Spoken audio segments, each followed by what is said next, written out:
The people like the Sephardic, like the Armenian, like many people, they have suffered a lot in his life. They cannot survive without music. The music was the essential aspect to survive in the life. When a family of Sephardic goes from Spain, forced to exile to Istanbul, to Sofia, to Morocco, they have to start a new life full of difficulties. What they do at the evening when they return home, they sing all together. And singing, they recover the peace, the hope.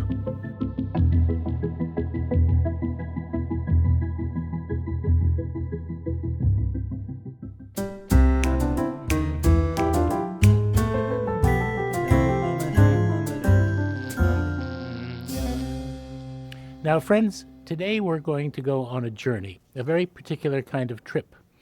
We all know that many of the great technological innovations of our time began life in works of science fiction, which inspired scientists to get busy and invent the miraculous devices that the writers had previously dreamed of.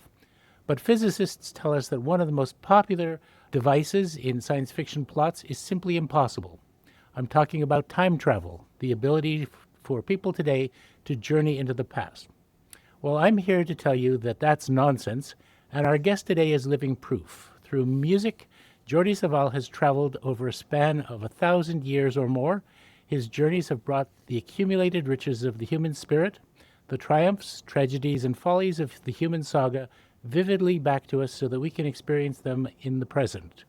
One of the things that I've always found inspiring about Jordi Savall's work is its spirit of compassion, its ability to reach out across cultures and eras to find that shared thread of humanity that unites people in times of joy, distress, conflict, and even catastrophe. Jordi Savall is the world's preeminent master of one of the most important instruments of the Renaissance, the Viola da Gamba, but is equally celebrated as the leader of three great ensembles that he founded or co-founded: Hesperian 21, the choir La Capella Real de Catalunya, and his orchestra Le Concert des Nations. Concertizing and recording prolifically together, they have explored the music from the 10th century to the mid-1800s and even more recently, making beautiful and startling connections that more than any other artist I know show that music is a universal language. Maestro, welcome. Good evening. Good evening. A pleasure to hear you. It's such a pleasure to be with you this evening. I'm going to start with something very, very basic, because our audience, many of them are not specialists in early music.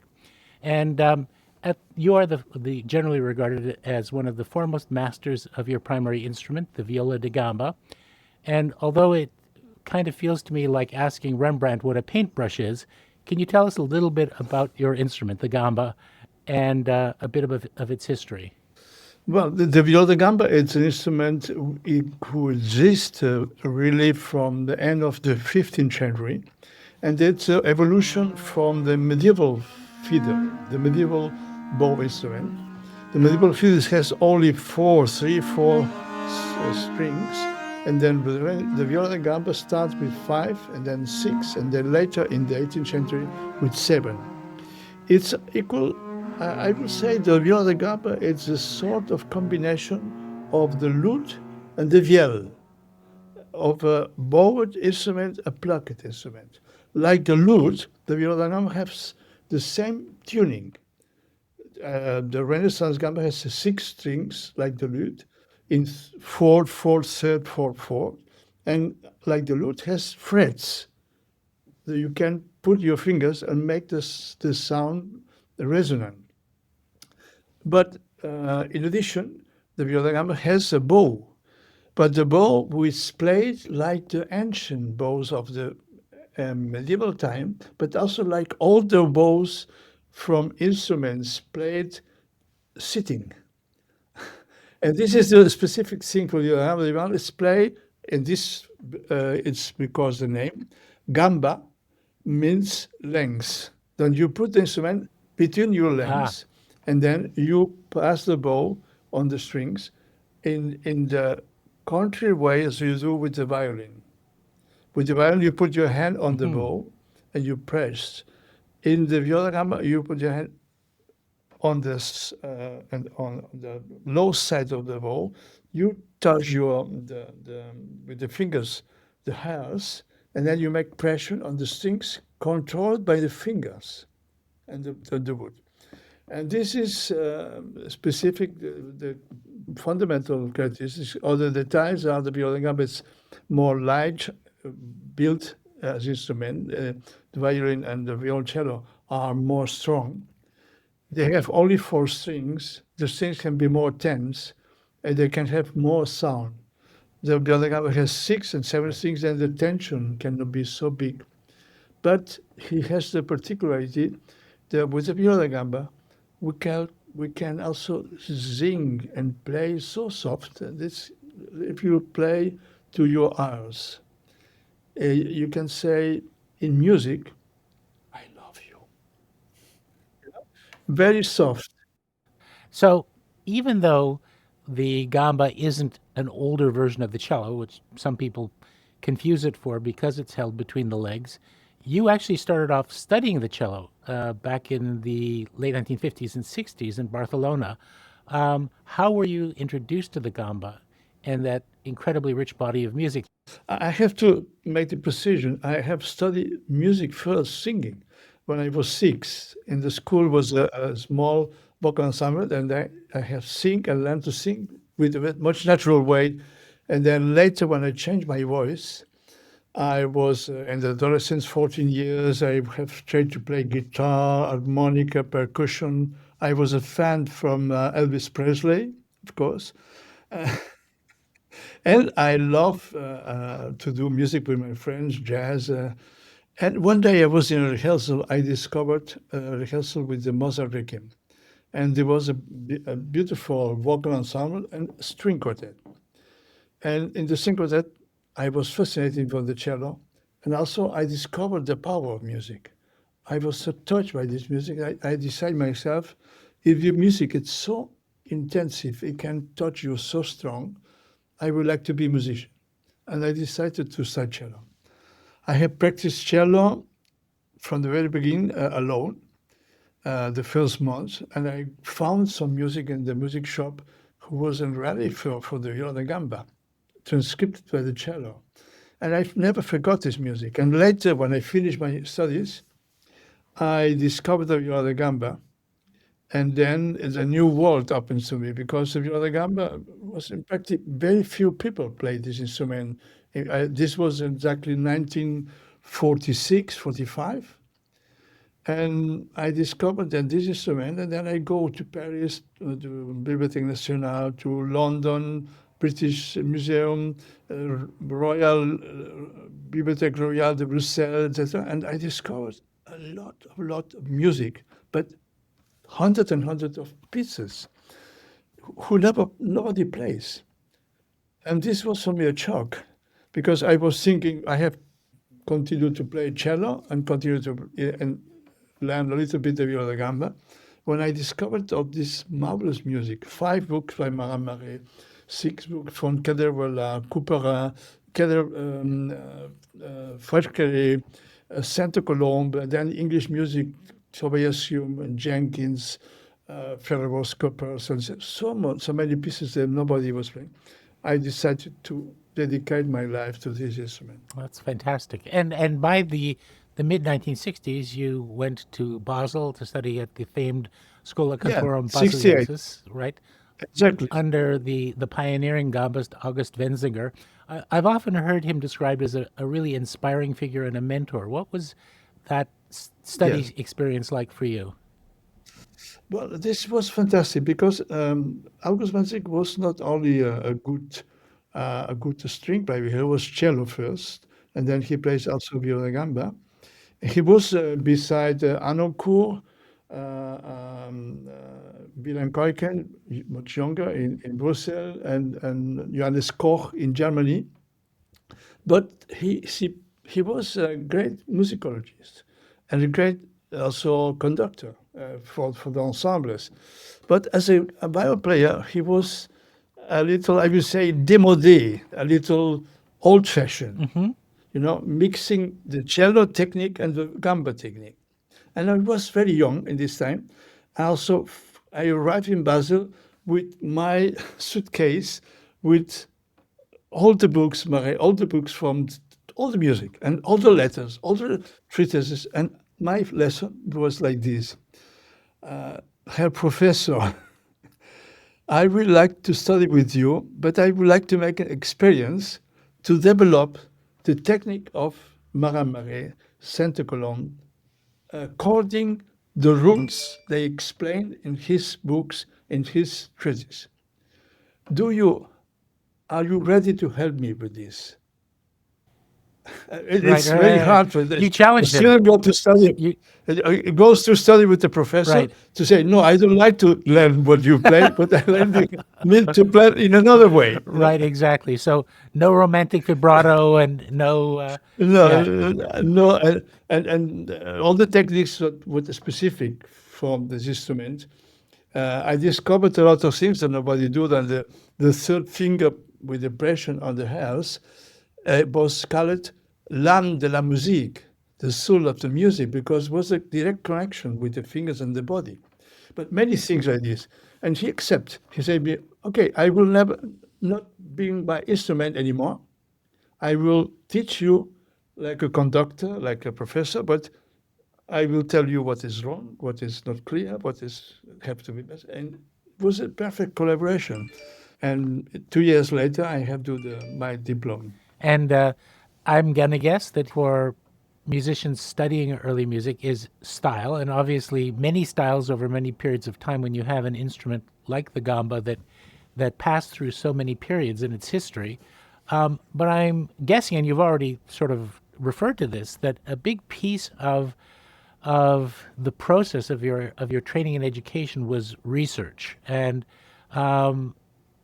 discovering pieces that had been neglected and in some cases perhaps hadn't been heard for hundreds of years. Do you find that still to this day one of the more rewarding aspects of your musical life? Well, I think I have to say before, the most difficult thing when you learn an instrument, there's no teachers, living teachers. I mean, August Wenziger, it was a viol player, but he has learned not from another teacher. You know, the difficulty by this instrument is all the great viol performers have died at the end of the 18th century. The last died 1800. And then when we start in the 19th century, the pioneers like Dolmetsch, and they start from zero, only from the music. There was no transmission. And this was the most difficult thing I see for the instrument. How I do this, I think I have to do a very special experience. When you learn something, you cannot ask a teacher how to play this. The only solution that you have is to be very well informed about all the information, how the viols have played. For example, people say, les viols de gambe jouaient l'archet en l'air. The viol players has played with the bow on the air. What means Yeah, this? what does this mean? But I have this means that you play the instrument and instead to do Right. you do one. You take the bow away, and then the sound is projected like a pizzicato. Right. No, many things like this you can find in the correspondence, in the treatise, explain how to play this. But this is not enough. What I have to do is start to play the pieces by Marais every day, a new piece, and practice this piece so many days as necessary to learn the instrument, and then slowly the music tell you what to do. The music selves explain you how to use your fingers, how to do, and the information of the composer, of course, because in the books are information. You have to play these notes with crescendo. Here you have to play short. Here to make accent. There you have to do with your finger a vibrato, intensive vibrato, which is a plant, or flattement, a lot of things. But the principal thing is to take the time to make the music tell you what to do. You know, it's very simple. And in certain way, it's like two persons, they don't know each other, they become in love, but they don't know each other. And then you have the dialogue. I tell the music what I like to do, and the music answer to me and say, no, what you're doing is not right. You have to play slow or faster, or you have to be soft.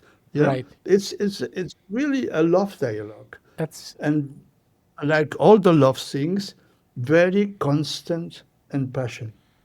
and it's really remarkable that it is the process of becoming familiar with the style and the way the pieces are constructed and the way a composer like Marais would use a certain kind of phrase which tells you how he would expect you to lead up to that phrase and how to retreat from a crescendo to I mean it really is.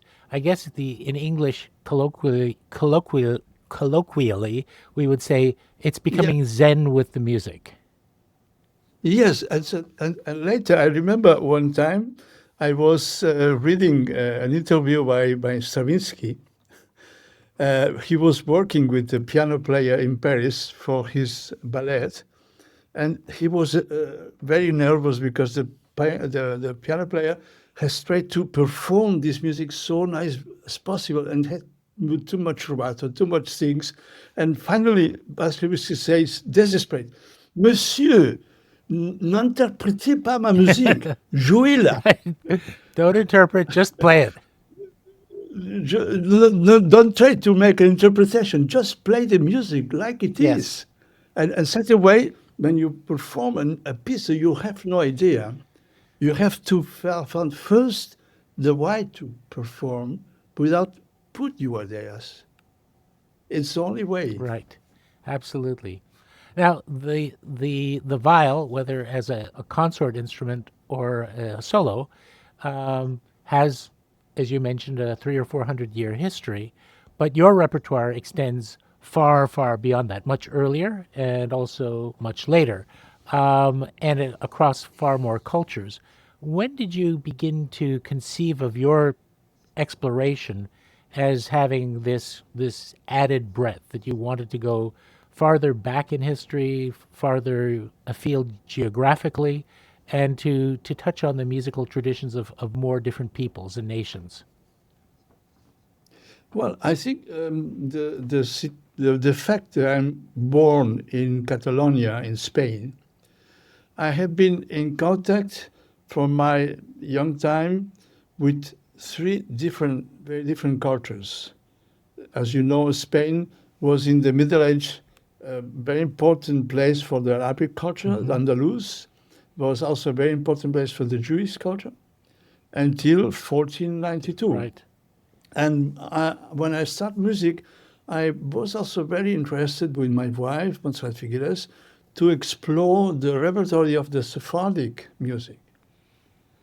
And when I start to play music also with the Viola da Gamba, before I know my wife, I have accompanied Victoria de Los Angeles, the great soprano, in the first recording that he did with early music for EMI.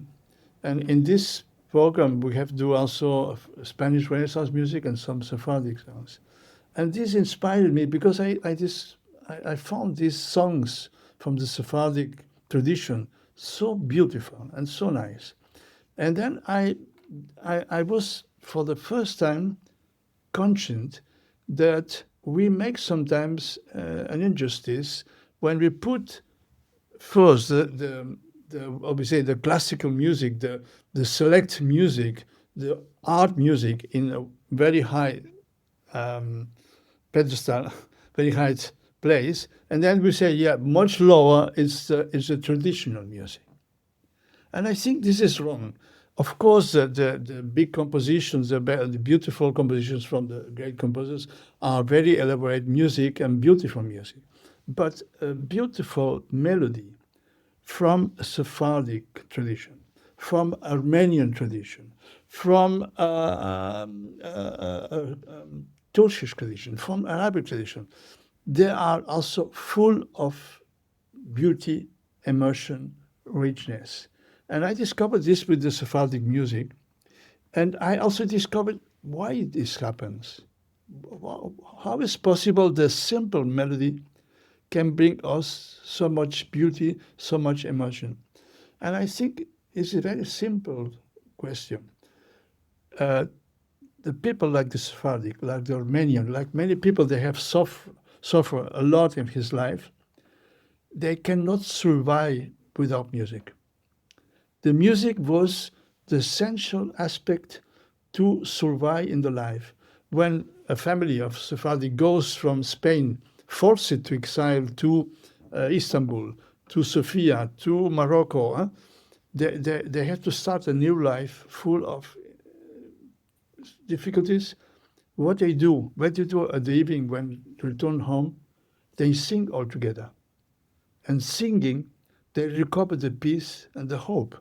And this is the reason why these people and many other peoples in the traditional music, they can sing during 500 years the same melodies, because this music was necessary to survive. And for this, I will say the importance from music, it doesn't depend from the number of musicians they play in a concert hall, the number of singers.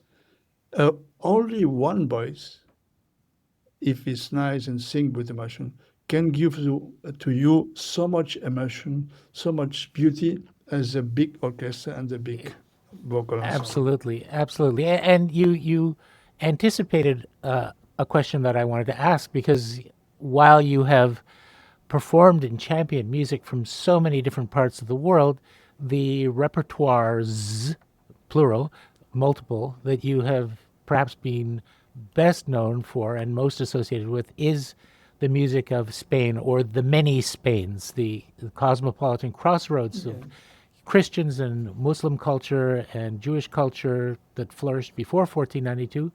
But also it was the music of Europe's wealthiest and most powerful court and empire.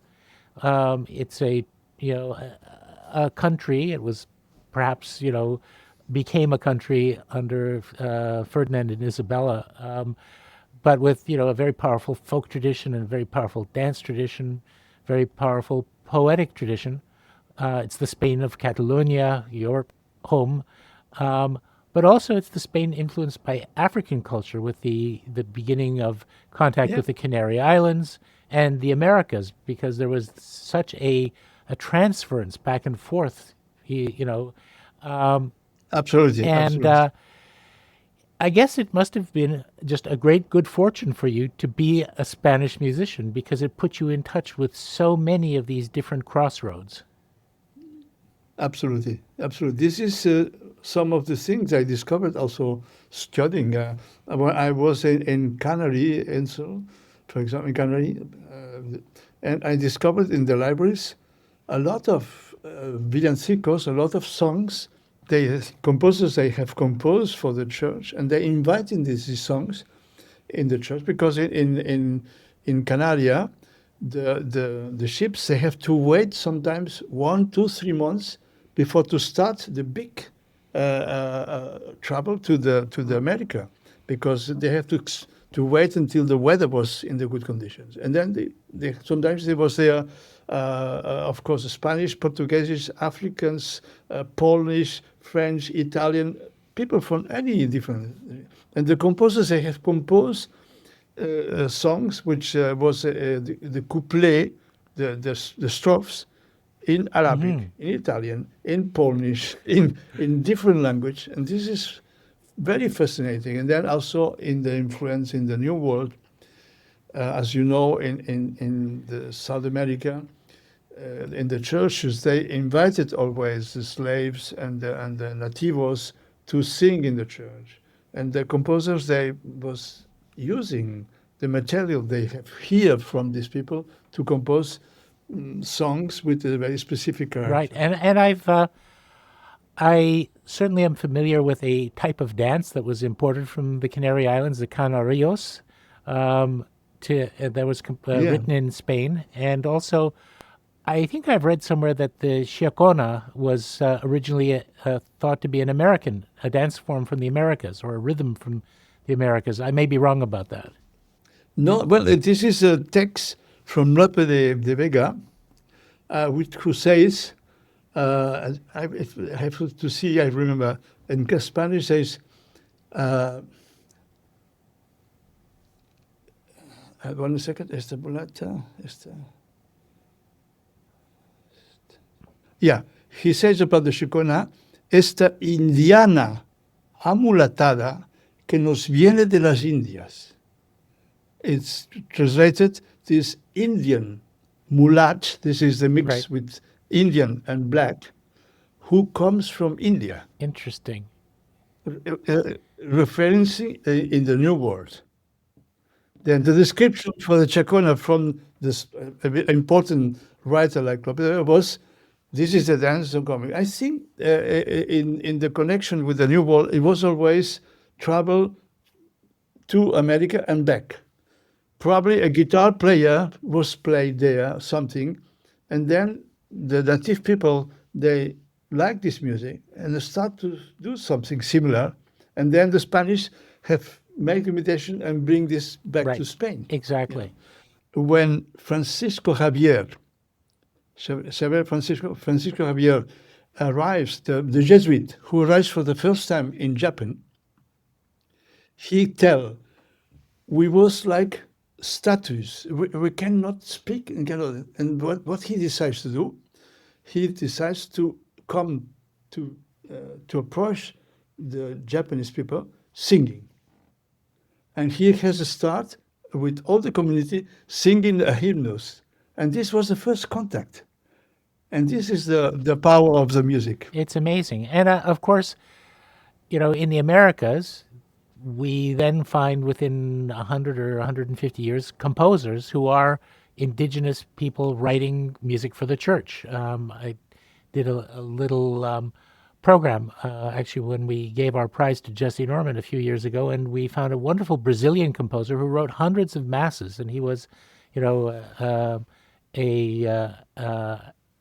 African and indigenous parentage. So it's remarkable. And of course, the long trail of musical influences, because of course the next time people are in a concert hall listening to the Bach, wonderful Bach solo works, and they hear the famous chaconne, they can reflect on the fact that it traces its origin as a musical form back to the Americas.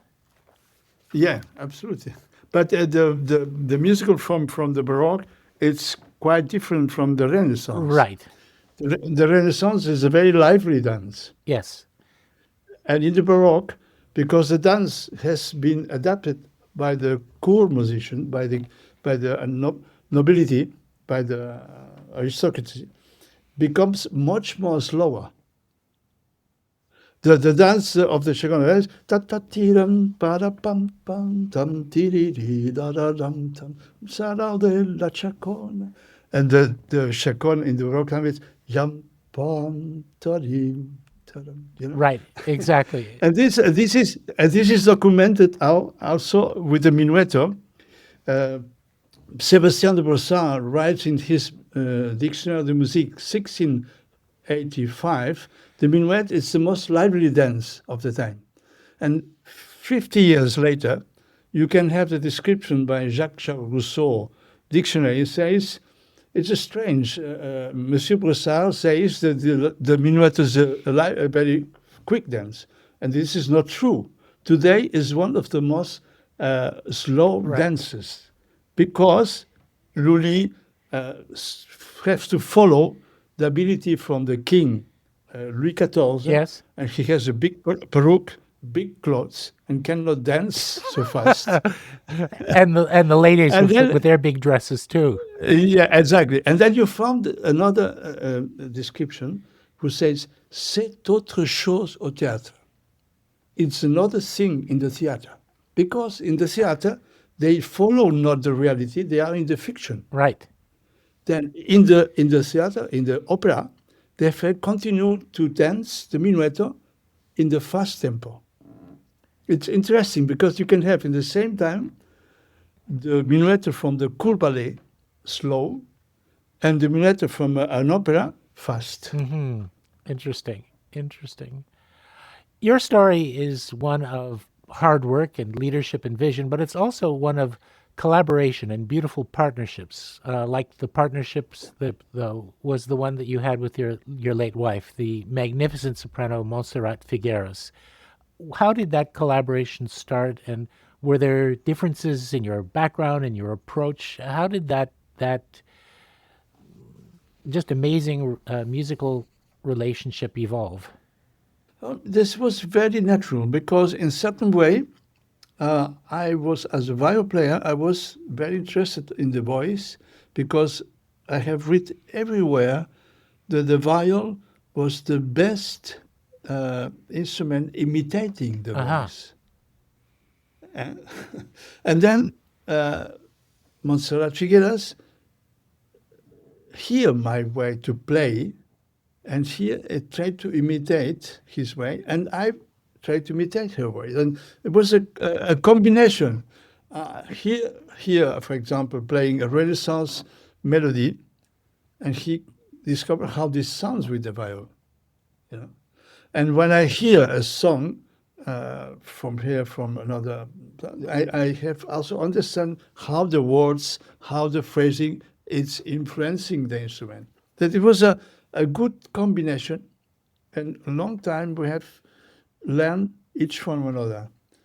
But also, Montserrat Figueras was a big personality, a very special way to sing and to feel the music, special the Sephardic music, the Italian music, and during many, many years, this was a very good collaboration. Absolutely. In practice, in the development of programs, how did you collaborate? I have the sense that there were some of the projects based on the recordings that were kind of her babies, the ones that she really sort of took the lead on and championed, and that others, were more, ones that came more primarily from you. Did she do a lot of the Yes, research on those projects? Yes. Yeah, she has done also a lot of research, especially the programmers who she likes especially. For example, the Nina Nana project, the Nuove Musiche, the projects with the troubadours, the trovelites, the projects, a lot of projects who was really engaged. And I was worked more with ensemble projects, with Monteverdi madrigals, with Orfeo, with the big polyphonic pieces from we start La Capella Real with Cererols, and then with Morales. I was more working in the polyphonic and ensemble. She was more working also in his personal solo repertoire. Right. But we have combined both. Yeah, I have worked also a lot with her with recordings like Merula, or like recordings which the continuo and the instrumental accompaniment was also very important. Her death in 2011 was really an incalculable loss to music. Hers was, the best way I can describe it is a voice of both earth and spirit, and really she had an unforgettable musical presence. It was such a blow, but you've also continued on from musical strength to strength, and it almost feels now as though her unseen presence is felt at your performances to this day, almost an implied tribute to her memory and her legacy. Do you sometimes feel that presence as you perform? Yes, my situation when Montserrat has go, and in the first year, I was thinking I will never do any more this music, and in the certain repertories, I will never do, and I have never do. Song of Sibyl, troubadours, all the solo repertories, Sephardic music, all these things. But then I discover I cannot say I have just to put all the music, vocal music away, because I have then take this opportunity to invite singers from Brazil, from Africa, from Turkey, and then do this dialogue that she was also very affectionate, that we have do in the last recordings like Mare Nostrum, like Jerusalem, like these things. And then I have continued to this exploration of the dialogue of souls, of the dialogue of cultures. Yes. And he has inspired me in projects like the Ibn Battuta travels, like the root of slavery, like many other things. Yes. Absolutely. But somebody with so much a strong personality goes away. You have to find another way to be creative. You cannot be always hanging with somebody that's not anymore existing. You have to make a final and then start again. The life has to continue. And I have always a respect and memory for my wife, but you have to adapt it in the new life also. Absolutely. On a different subject, in the early days, and we talked a little bit about, those pioneers in early music who were really coming out of romantic tradition, the Dolmeshes, and if anyone's ever heard the recordings of Monteverdi madrigals that Nadia Boulanger made in the 1930s, they're a lot different, let's say, than what we would hear today. But Yeah, even yeah. as the performance progressed into, let's say, the 50s and 60s, at least to my ear, at the start, things sounded a bit careful, a bit academic and dry. You talked about the lack of real improvisation. And over time, we've gotten to the point in the early music movement that it's real music making. It's very spontaneous. There are real virtuoso players who can play with great freedom. And you were really a big part of that transition. Did you sense that, this evolution was happening all around you and that, you were helping to drive it forward? Well, I think my generation, which is the generation from a little bit from Franz Bruggen, then Gustav Leonhardt, and then Tony Kopman, myself, and Hanno Kohl is more the generation from Gustav Leonhardt. I think it's a start from a new generation who combine musical research, musicological fundamentation, and then virtuosity. I think until our generation was more house music, Right. in the sense music for everybody, and everybody tried to do music so well as possible, so nice, and everyone is enjoying, but was not a musicological fundamenting, and also not a technical performance, And I think the recordings from Gustav and Leonard, from Hanno Kurt, from Bruggen, and myself later, demonstrate that the early music can be played so fast, so brilliant, so elegant as any modern music. Right. Until in the past, this music was always having a little bit an impression from something a little, I would say, amateur. 1829, Berlin. This day, it's performed for the first time a piece who is already 100 years old, conducted by Mendelssohn, the St. Matthew Passion. It's the first time that in the modern times, old piece, except the Messias. Messias was always singing anywhere. But for the old repertories, and this was for the European, for the people from Berlin, and you have to remember what important the culture was in this time in Germany, with the Goethe, with all the Schiller, all the big poets and philosophers. This was a starting of a new world, really starting the renaissance of the music. But this takes 100 years, 100 years, until we understand that the music has to be played with the instruments of the time, because this renovation of music was played with the modern orchestras, the modern ensembles, with the style of the Romantic.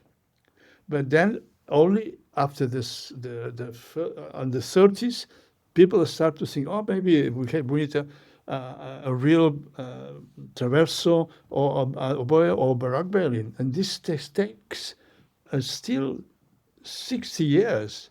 And we have to wait until the 60s, the 70s to find ensembles playing minimum, a little better, all these instruments. Yes, absolutely. And then the reaction of this time also was because the Romantic has played everything free, everything too much rubato. The first people they play early music, they say, no, this is to be very strong. No rubato, no emotion, no phrasing. Because it's nothing written, then you have to play this, no crescendo, no crescendo. And this was too orthodox and too dry. And then we have to wait to my generation, but we start then to see the Baroque music was everything and stayed rigid, and the freedom of the Baroque time, it's enormous in the players, in everything. A musician friend that I worked with for many years used to say, all music does one of two things. It sings or it dances.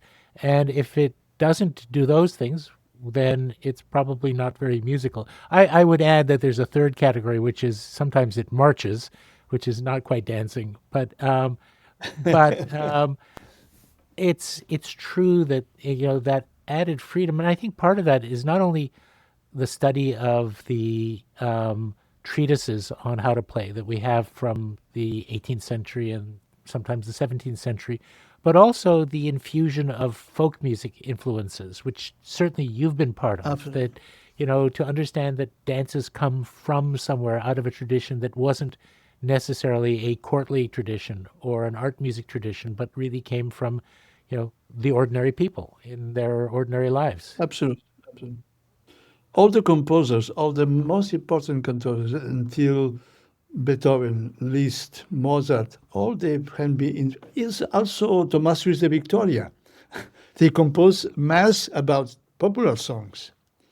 This was essential because the popular people, if to come to the church, and you hear only polyphony, they don't understand. But either here in the cantus firmus, the melody they know, beautiful. They hear only the cantus firmus, probably. And also this is the fundament. Even in Beethoven symphonies, it's full of thematic figures. They come from the popular music, from the dance music, from melodies. But this is stopped totally. And the moment that we invented the decaphonisms, the 12 instruments. And this corresponds, very strange or very natural, corresponds in the same period that's the invention of the Esperanto. In a certain way, the music from Schoenberg and from Alban Berg corresponds to this idea not to have a national style, but to have a combination from all the styles. That means no style. That's a very interesting way of expressing it. Another one of your really major achievements was the creation of your own record label. That was unusual for an artist in those days to establish a record label of his own.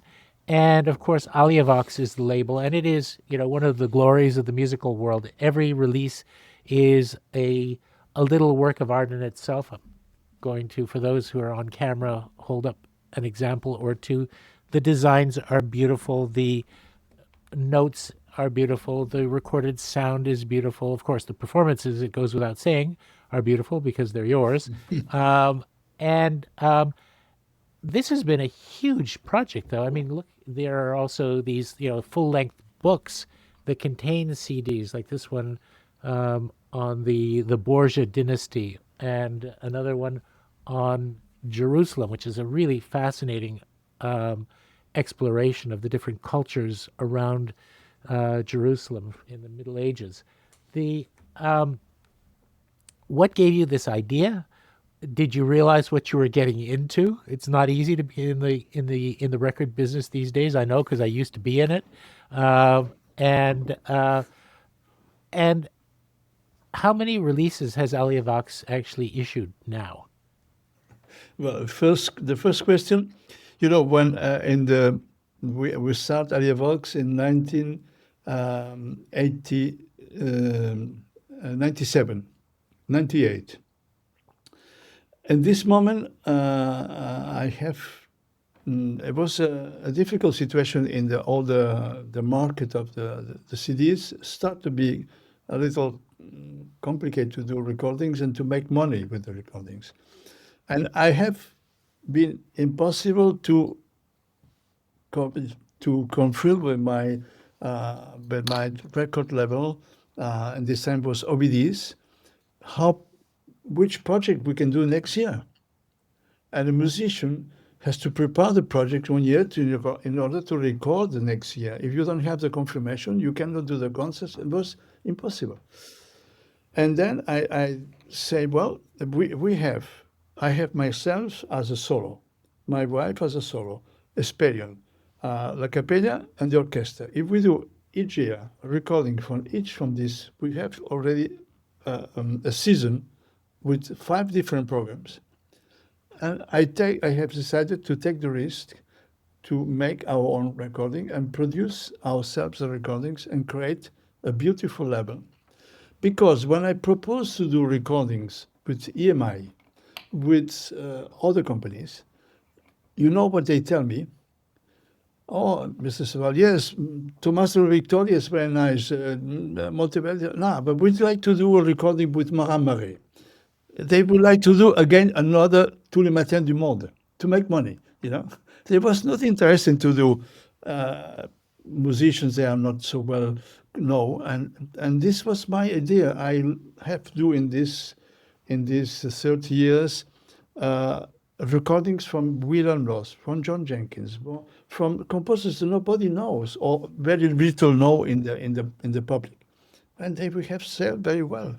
And I think this was for me the most important thing, to be independent and to choose the repertoire not according his economical rentability, but according the beauty of the music and the interest in the music. It's a risk, and today it's much difficult because today we don't save so many physical recordings, and the money that we receive from the platforms, from Spotify, it's too small. Agreed. And honestly, for anyone who's listening, you can stream these recordings, but you're missing so much. I mean, to actually own them, to see the pictures, to be able to hold it in your hand, and the audio quality, of course, is better on a CD than an MP3. So I say go out and buy an Olivox CD, and then you will be hooked immediately and start your collection. You mentioned Tous les matins du monde, and of course that was, in a sense, the thing that no early music performer would ever have expected, which is a hit record. You had a hit record because of that film about the relationship between Monsieur de Saint-Colombe and his student Marin Marais, the two great masters of the Viola da Gamba. And, of course, it starred Gérard Depardieu. It was a very successful film. But in a sense, it created or reflected a kind of mythology about the gamba as a kind of a vessel of a great spiritual message or a great spiritual force. And of course, the record sold over 1 million copies, which is, inconceivable. Viola da Gamba, 1 million copies. These two things do not normally go together. Were you surprised by this phenomenon? At the moment, we was very surprised because my complaints to the movie and to the history was it's not any simple moment in the history, but Marin Marais can play a virtuosic piece to play a spectacular piece like the Labyrinth, like brilliant pieces. We have choice because the history is very sad and very melancholical. We have Les Pleurs, La Rêveuse, l'Arabesque, very intimate and very emotional pieces. And I was thinking, well, this was a movie for these small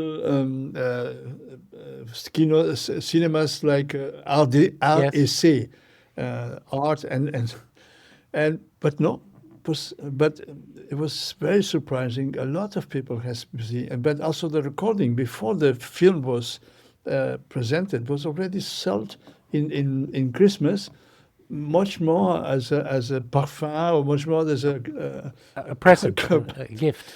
Yes. a present. Yeah, a gift. Yeah, it was very impressive, and this was mostly young people. Very Interesting. surprising. Very surprising.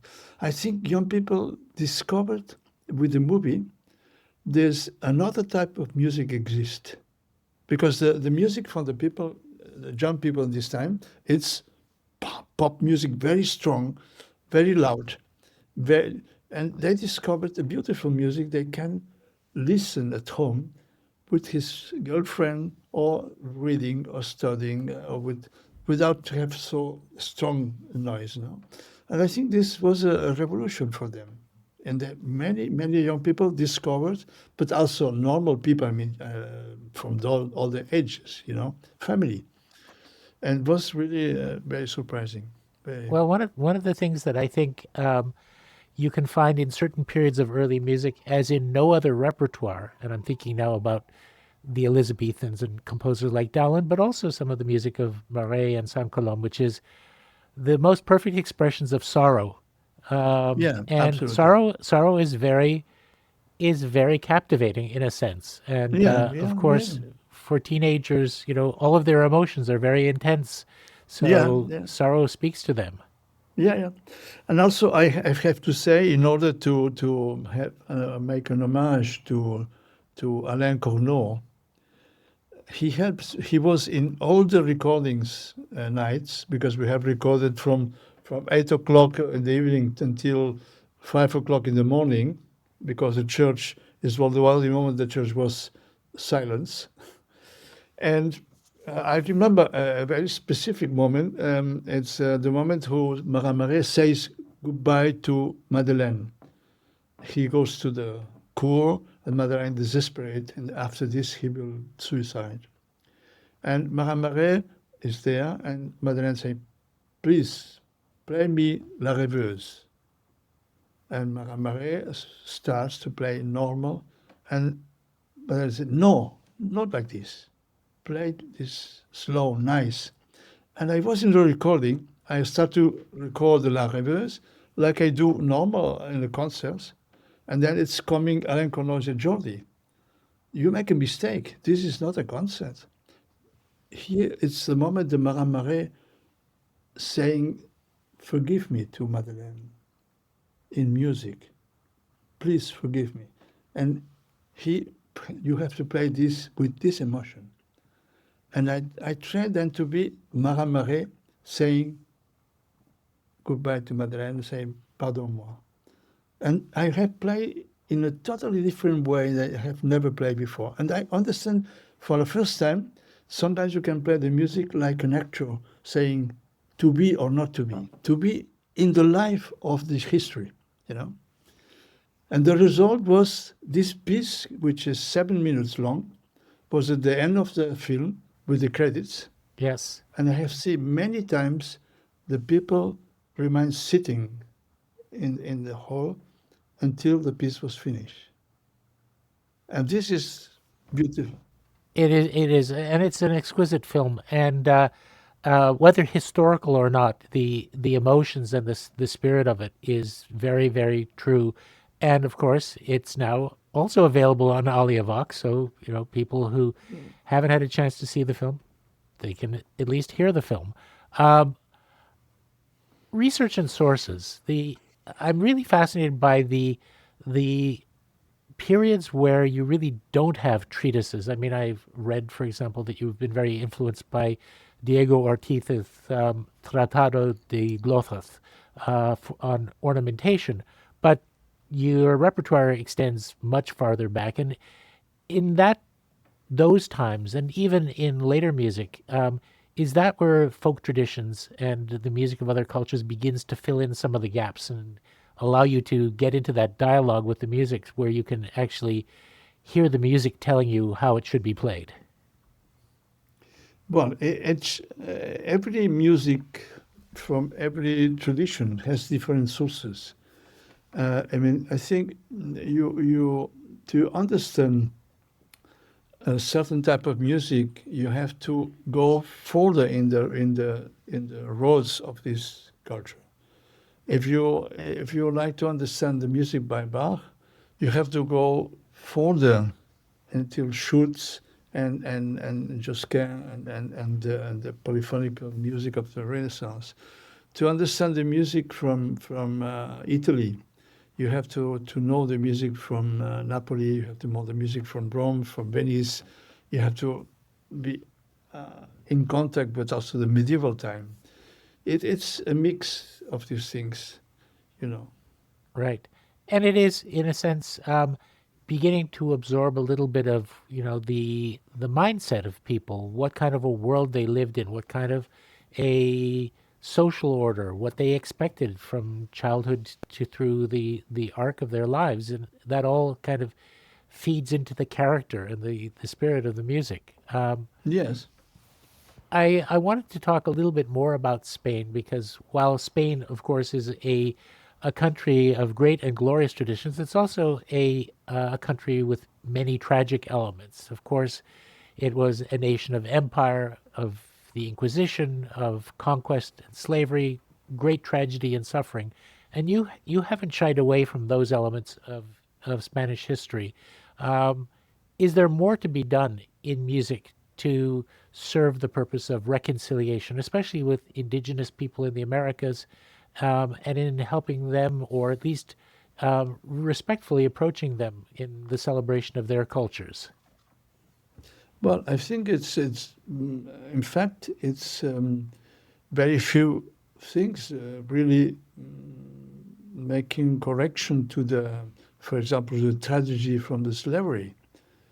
The no any from the most important slaves countries, they have make a lot of money with traveling, with selling human persons for forced to work, have do any compensation, any compensation. And this is a tragedy because if today we have the situation that's still existing in Africa, Africa was destroyed by the colonization Yes. because they put away all the normal the relevant communities. They destroyed the communities. They take all the young people to the New World, and these communities was destroyed and then was also destroyed by the enemies.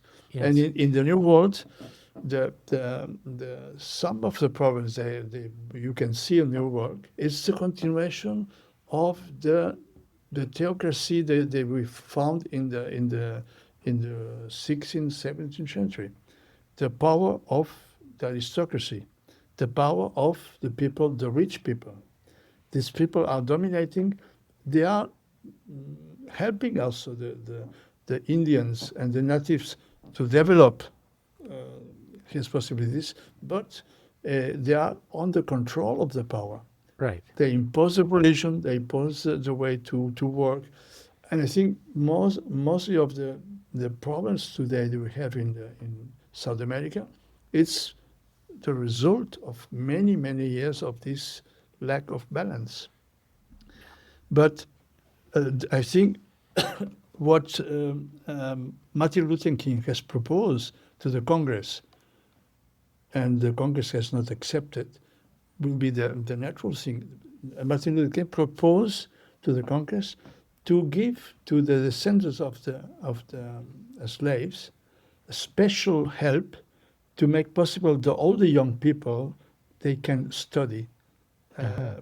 uh, without pay. They can have the possibilities to develop his culture, and as a compensation from so many years working for nothing.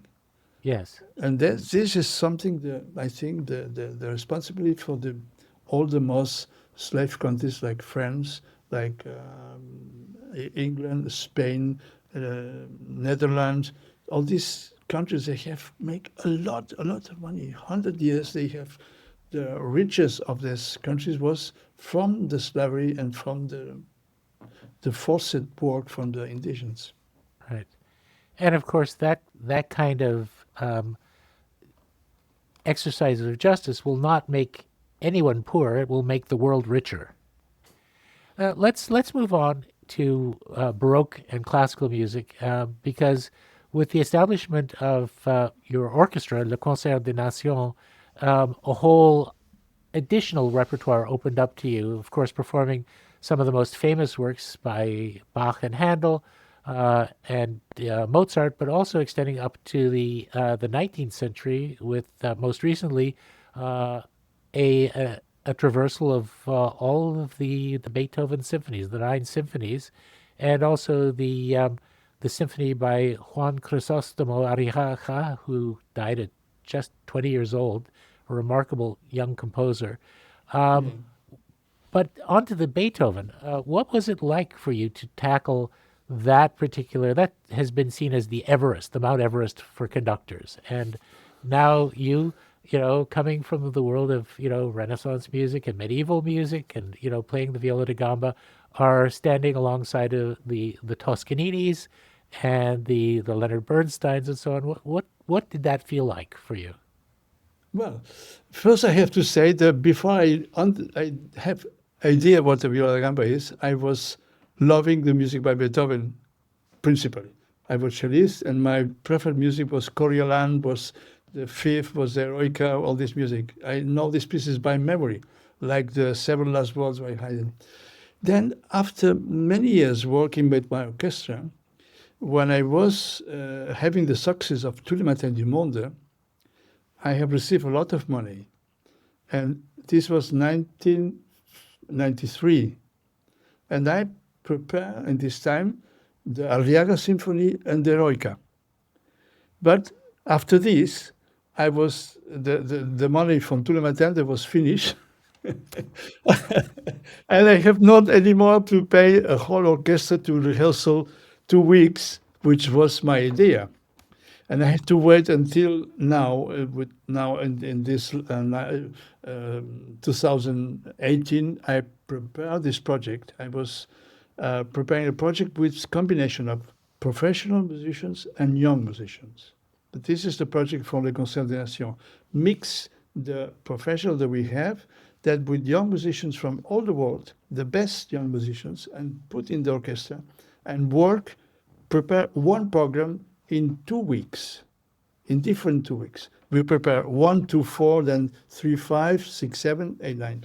2 weeks working hard, 6-hour days, masterclass, sounds, articulation, working in groups, and then send the people home, practicing still, and then we start again 1 month later, a week, and then we do the recording and the concerts. This was my idea, but the idea behind this was to use the experience, my experience of 50 years, looking how to have to play a piece which I never hear before.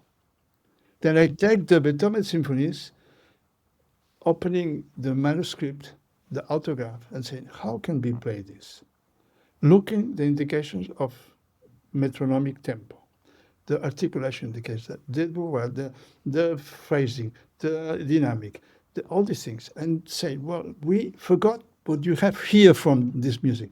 We play this like for a discovery, And also the other thing that I have to do is the vision from the history movement. We come to Beethoven from Haydn, from Mozart, from Rameau, from Bach, from the centers of history. The problem with Furtwängler, with all the great, Karajan, with all the great conductors, it's there in the romantic time, in the most extremely romantic time, and they cannot imagine with this idea how can sounds a work that was composed 100 years before in another context. And they apply to the Beethoven music the same style elements as you would do it in Brahms, in Mahler, in Strauss, in Bruckner, and later. And this is, I think, the mistake. It's a great performance, but the tempos, mostly of the conductors, they do tempos they are much more too slow. And this is the thing that I don't understand, because all these are great musicians, but how they have the, I will say, the lack of respect. If Beethoven says the tempo is this, pam, pam, pam, pam, pam, pam, pam, pam, pam, pam, why they play slower? Pa, pa, pa, pa, pa. Beethoven says, pa, pa, pa, pa, pa, pa, pa, pa, ta, ta, ta, ta, ta, ta, ta, ta, ta. You know? There are a few, by chance, there are a few composers, Kleiber, they have respect the style of spiel, but it's natural because in an orchestra with 120 musicians, you cannot have the same legibility, the same friendship with 50, 60 musicians, which was the orchestra from Beethoven time. Right, exactly. And also the other thing, it's the natural sound of the strings with gut, Yes. with classic bow. The sound of the flutes, wood flutes, oboe with wood, Yep. bassoons, clarinet. The sound of the natural horns, the natural trumpets. They are brilliant, but never too heavy. Yes. You know, this makes a discovering of colors, of articulation, of transparence. And if I had to describe just the sonority of the orchestra, I would say compared to most modern instrument recordings, I think of wood versus metal. There is such a warmth and an organic quality to the sound. It's very rich. It's very enveloping, and of course, I love it. So bravo to you on that. If I can take a moment, I'm going to indulge myself because I'd like to talk about a few of your recordings that are my personal favorites that have meant a lot to me, and perhaps invite you to say a few words about the making them and the repertoire. So I think I'll start with the El Canto de la Sibilla, the Song of the Sibyl, which of course is a great achievement of your wife Montserrat Figueras. It's haunting. Can you tell us a little bit about, because it's music when I first discovered it that I had never heard of before? Yeah, but the canto, the Song of Sibyl, it's one of the most ancient songs in the Christianity, and this was also going very far until the start of the religion. You know, when the Christian religion start, it was not well respected. And one of the personalities in the ancient Rome, who has a big respect from the authorities and from the politicians, was the Sibylls. The Sibylls was a special women. They have the possibility to make predictions on the prophets, yeah, prophecies, yeah. And it was a Sibyl from Cumes, from a special space from near Rome, who has said 200 years before the Christian time that from a virgin will come a boy, and when this boy is born, will start the golden age for the humanity. And the Christian people take the word from this Sibyl, a pagan personality, to demonstrate they are living something was already announced 200 years before. Then the Christianity used the prestige of the Sibyl to enforce their presence in the time. And this then was represented in the medieval time by a song in the church by a Sibyl. And what they do, the Sibyl in the Christian time, it's announcing the apocalypse, the last judgment. This was the way also the Christian authorities used to remember the people, but not only the poor people, also the rich, that when Jesus is coming to judge us, everybody will equal in front of the judgment. And this is for this was this music so popular because the melody is fabulous, it's very beautiful, but because they say to the people, you poor are equal of this man a king. When the God comes for the last judgment, you will both be judged about what you have do. And there was a scene of democracy in a time who the power has all the rights and the poor people nothing. And this form musically was then developed in different styles. We have the Sibylls in Italy, but they're forgotten. But we have in special in Mallorca. In the insuls, the things remain more safe and more protected. They are less influenced. And the Song of Sibyl is still today sing in Mallorca, in another cities, every night of Christmas, because this is a special, the night of the birth of Jesus, who the Sibylla says, today is a day of joy, but remember, the Jesus will come after after the apocalypse to judge you. Right, right. And of course, the recordings contain versions from Spain and I think Latin, Yep. Spain, first the Latin versions, the Provençal versions, the Spanish versions, the Mallorcan versions, the Valencia versions. It's a big diversity of versions with always alternation with the Sibyl and then the turba, the core of the people who say sometimes in monodic, sometimes in polyphonic, sometimes in the Renaissance style. It depends on the versions, from the existing versions from different times, Right. from the 10th century until the 16th century. And the execution, the performance by Montserrat and La Capella, absolutely haunting, exquisite. Another favorite of mine, and this is a work that you've recorded more than once, is the Libre Vermel de Montserrat.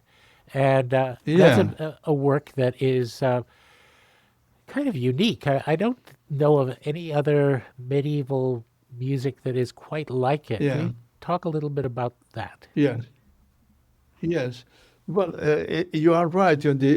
It's unique because it's the first collection of music of the medieval time who contains Gregorianic songs uh, sing in polyphonical position.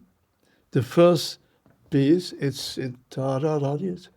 sings in a art from monodic rhythmical, and you can sing in two voices and three voices.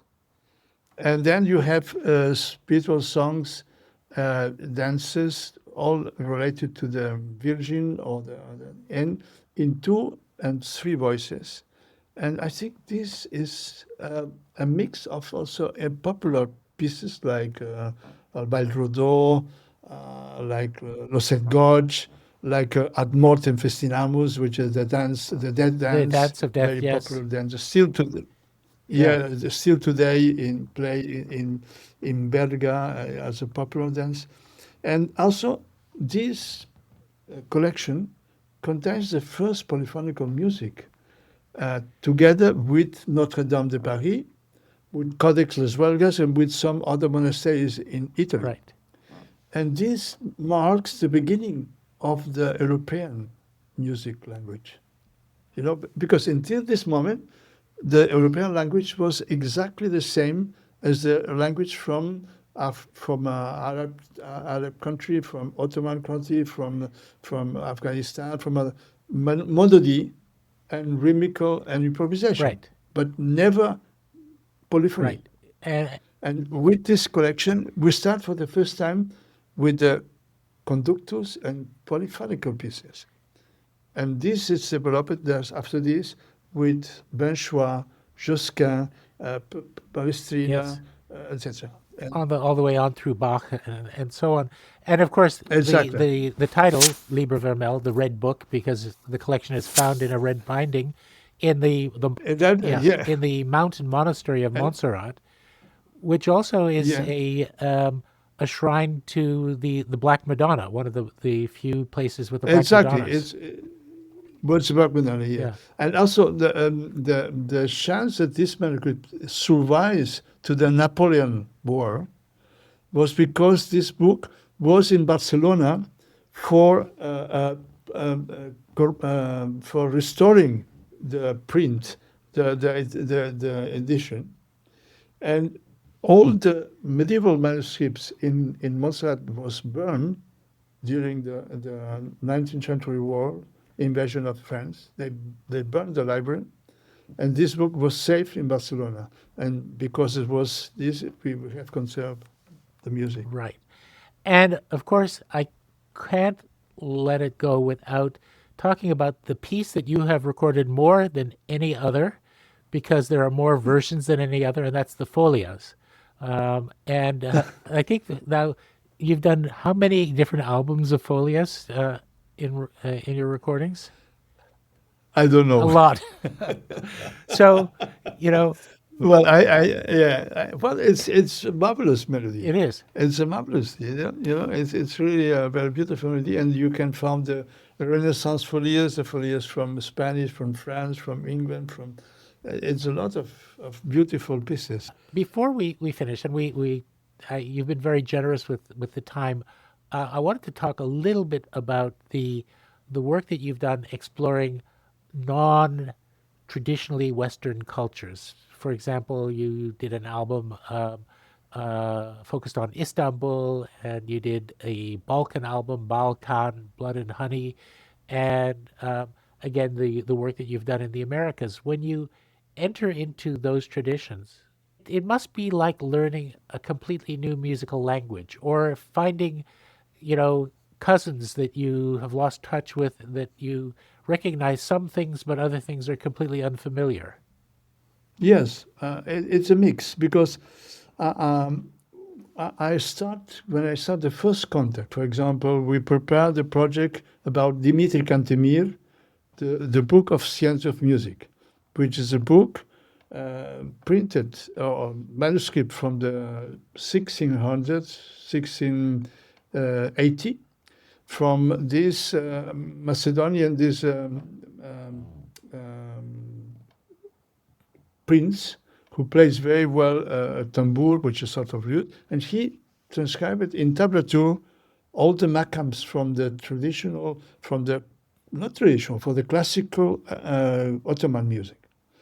And I have studied this. I have studied this manuscript 2 years, and then I have choice 30 pieces I have start to understand. In this manuscript, you can see the pieces, which tones are every between a C and a D.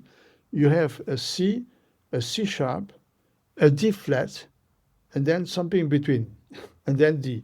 And the notation is written exactly. Then you can really know exactly how it has to sound this. And I put together the best musicians from Istanbul, kanun player, oud, kemanche, ney, tambours, etc. And we work a week along, and we start to play this music. All the musicians say, "No, Jordi, you play this too fast. No, it's not possible. We play it, pa, pa, pa, no." And then we play, pa, pa, pa, pa, pa. And then after a week, they was all excited. "Yeah, that's fantastic." I think, you have to learn the new music, you have to learn with the instruments they play all like this. I have do like this with the Balkans, I have do it with the Armenians, but you have also to think the music that we have today sometimes has changed also. Specifically in the Ottoman, it has been the same as in the court of Louis XIV. The music was in the 16th century and the 17th century more light, and then with the time, with the big orchestras, with the big groups, they have played much more slower. But in the time of Cantemir was everything much faster. But it's a question of humility and respect, because I feel always with these musicians like a young musician, because all the musicians from these countries, they have learned music in the same time they have learned to talk, to speak. They have the music as a second language, Yes. And this is something incredible, very beautiful. It is, and the recordings are beautiful, and it is really such a meeting of I would say friends being formed through music, of brotherhood being created through the musical meeting. I wanted to ask a little bit of perhaps a slightly naughty question, but as you know, we are the Glenn Gould Foundation, and Glenn Gould was a Yeah, pianist who did not play Bach on the harpsichord. He did one harpsichord record, but I think that most early music harpsichordists would consider his Handel record to be extremely non-historically informed. Um, what would you say if Gould were around today um, about his, or to him about his approach to Bach, or about his approach to music making generally? well, I have to say, first, I was very soon fascinated by the play by Glenn Gould, by not only Bach, but also he plays many English fantasies with his piano, beautiful fantasies. I have later played with with the viol concert, and it was really incredible, beautiful, incredible. And still today, one of the Goldberg variations, my preferred Goldberg variations, is the version of Glenn Gould. And I have another with harpsichord, which is between Leonard and Pierre Antaille. But in a certain way, in my memory, it's Glenn Gould variations like a special moment of magical articulation of sound and phrasing, incredible, beautiful. I think it's perfect. And I think the contribution from Glenn Gould to discover the sensibility, the beauty of the articulation in the piano, inspiring in the old instruments, was a very important contribution. Well, I think he would have been very, very touched by that, and he would have appreciated it greatly. And I think that he would have, despite the fact that he never worked in the early music field, have been an enormous admirer of your work. There you have it, folks. We have just gone through, what, 1,200 years of musical history? I told you that we would be doing some time traveling. The earliest music that you've performed would be, what, about the year 800, I'm guessing, or 900? Yeah, 900. 900. Up through Yeah, the 21st century. That's pretty impressive. yeah. But I will say, I will like to tell you the words from Elias Canetti. Elias Canetti, in his book Provinz der Mensch, in German, say the music is the through history, living history of the human being, because the music speaks our hearts. And when you hear a song from any other time, you feel the same emotions the people this time have. Then when you listen to a song of the troubadours, you are traveling to the troubadours' time. When you listen to a song from Monteverdi, you're traveling to the 16th century. And this is the great miracle of the music, what you have said at the beginning. And there we have it. We have taken that journey, and I hope that those of you who are discovering this music for the first time, because there are still a lot of people for whom this is going to be absolutely fresh, pick up your crumhorn, grab your dulcian, your cornemuse, and let's get down with some early music. Thank you so much, Maestro Savall. It has been a joy to do this with you. Thank you very much to you. Thank you. The Glenn Gould Foundation is a registered Canadian charity, and we rely on the support of arts lovers like you to keep bringing inspiring stories to life. Please consider giving by visiting our website, glenngould.ca, and follow us across social media at the Glenn Gould Foundation. Thank you so much for joining us for this episode of The Gould Standard.